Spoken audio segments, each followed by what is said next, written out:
Nuestro texto viene de 1 Tesalonicenses capítulo 3, versículos 9 a 14. Oiga la palabra del Señor. ¿Cómo podemos agradecer a Dios suficientemente por ustedes, en retorno por todo el regocijo que sentimos ante nuestro Dios por causa de ustedes? Día y noche oramos ardentemente que podamos verles face a face, a restaurar cualquier cosa que esté faltando en su fe. Ahora que nuestro Dios y Padre, sí mismo y nuestro Señor Jesucristo, dirige nuestro camino a ustedes, y que el Señor les haga incrementar y abundar en amor uno por el otro y por todos, así como abundamos en amor por ustedes. Que les fortalezca sus corazones en santidad, que puedan estar sin mácula ante nuestro Dios y Padre a la llegada de nuestro Señor Jesús con todos sus santos. Palabra de Dios al pueblo de Dios. Gracias a Dios. Nuestro hablar de iglesia muchas veces nos dirige al sitio no apropiado. Nos lleva a teología especulativa, a pelear sobre opiniones, a empurrar adelante nuestras ideas predilectas, nuestras preferencias, nuestras ambiciones, forzándolos sobre los demás. Tomamos todo esto y damos una barniz divina, pero es realmente solo la forma que interactuamos en cualquier grupo social. Por esto es tan fácil degenerar en discusiones sobre guerras culturales o generacionales, conflictos que tienen nada que ver con el Evangelio de Jesús. En algún punto necesitamos un recordatorio de las palabras famosas de Rodney King en su pregunta: ¿por acaso no podemos simplemente existir uno con el otro? Eso no es el todo de la cristiandad, pero nos llama cerca a su centro.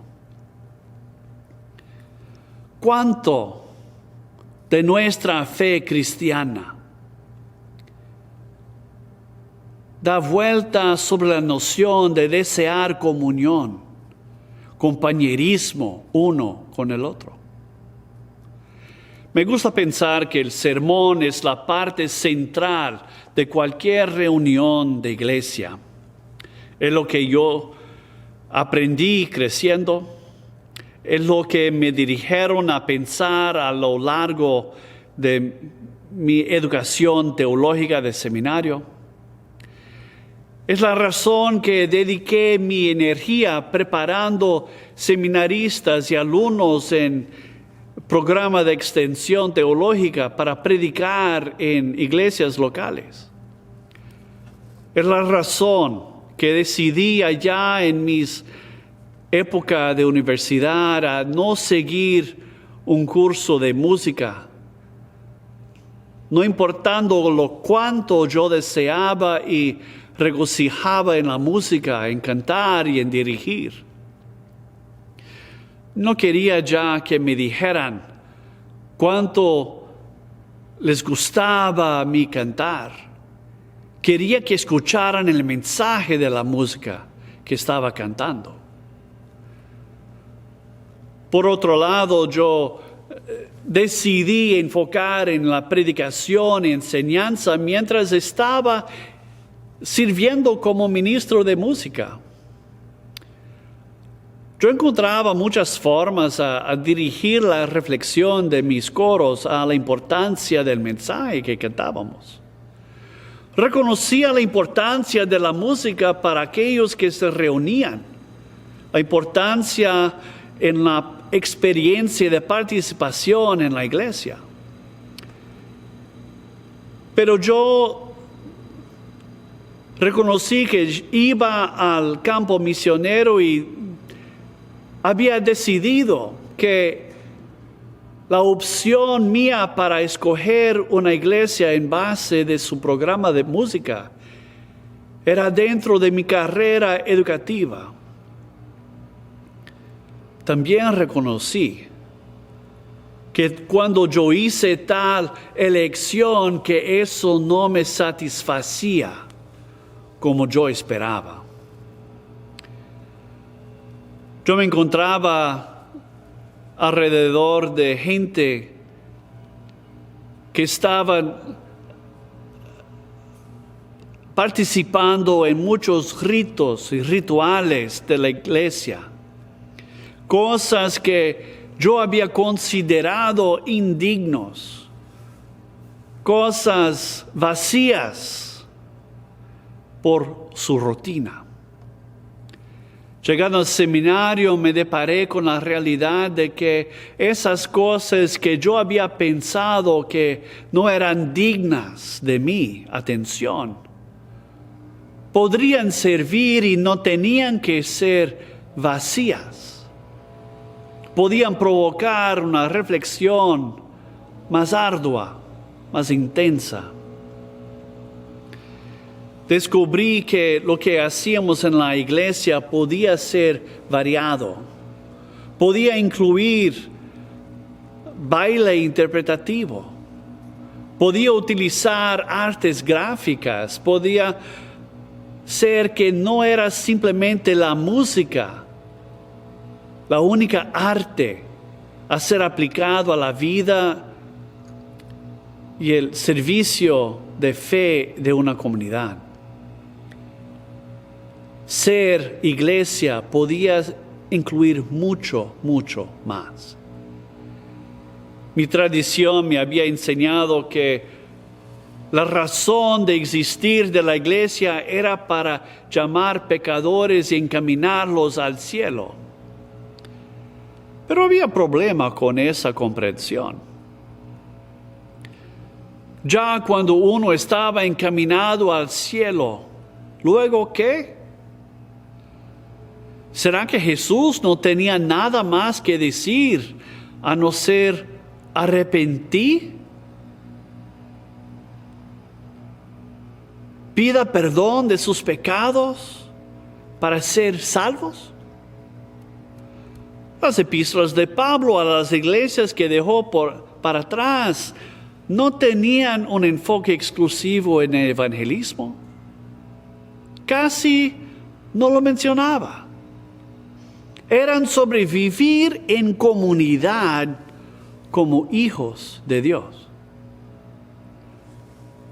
Mis presunciones que heredé referente a la iglesia, a la fe y la comunidad unidos en culto, necesitaban ser expandidos, necesitaban crecer, necesitaban ser reformulados, reformados, expandidos para incluir mucho más de sus limitaciones que yo había adoptado sin reflexión. Yo comprendía, por cierto, que muchas veces lo que faltaba era un discipulado. Ese concepto que John Wesley había atribuido como santidad de las Escrituras. La vida con Cristo necesitaba incluir cada aspecto de nuestro vivir, nuestras relaciones interpersonales, nuestras interacciones, nuestro trabajo, nuestra ética, nuestros hábitos, hasta nuestras formas de entretenimiento y relajo. No es que la fe cristiana es solo a ser encontrado en esas cosas, es que debe de incluir cada aspecto de nuestro vivir. En un foro de pastores esta semana se estaba debatiendo algo de un desacuerdo entre John Wesley y Francis Asbury sobre esta temática. Wesley estaba enfocado en crear clases, bandas, sociedades chicas donde la gente vivía en una comunidad muy cercana. Asbury estaba enfocado en crear y plantar iglesias. Obviamente el contexto de ambos era muy distinto. En Inglaterra habían templos en cada parte que se miraba. En la frontera americana no había casi templos, La distinción en ojos de Wesley, entre tanto, era entre establecer una organización y establecer comunidad. Una comunidad vital, hacer la iglesia y vivir el Evangelio en santidad, de acuerdo a las Escrituras. Pablo, escribiendo a los tesalonicenses, habla de la bendición de vivir en comunidad uno con el otro. Él habla de los lazos de comunidad que ataban los creyentes juntos uno con el otro y con sí mismo. La relación era central a la razón por la cual él escribía esta y tantas otras de las cartas que hemos reunido en lo que llamamos el Nuevo Testamento. Semejante a la forma que pensamos de familia, Pablo consideraba estos creyentes parte de su vida. Anhelaba estar reunidos otra vez con ellos para que pudieran progresar juntos en esta vida de fe en Cristo Jesús. Pablo quiso no simplemente estar reunidos con estos hermanos. Quería también que ellos estuvieran unidos de forma continuamente creciente en amor y en comunidad. Era su concepto de comunidad que daba al corazón de la comprensión paulina de la iglesia. Ellos no tenían un santuario como la nuestra. No adornaban mesas, púlpitos, altares. No tenían velas para usar para establecer un sentir de adoración. No usaban piano, no tenían órgano ni guitarra. No cantaban de himnarios, no había coro, no había púlpitos, boletines, no había ventanas adornadas en colores. No habían tantas cosas que nosotros tomamos como necesarios para que sea un santuario y un sitio de adoración y reunión en iglesia. Ellos se congregaban donde podían, cuando podrían, especialmente en sus hogares uno del otro. Compartían entre sí la vida, tornándose una comunidad de fe en la cual podían animar uno al otro, ayudar uno al otro, caminar por la vida compartiendo sus pesares bien con sus alegrías. Pablo quería ser reunidos con ellos para continuar en este compartir de la vida en mutualidad de servicio a Cristo Jesús.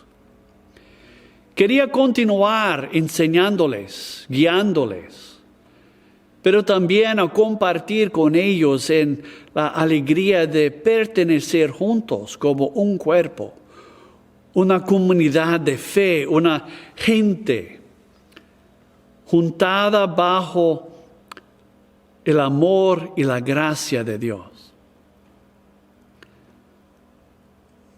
Es eso lo que vivir en santidad quiere decir.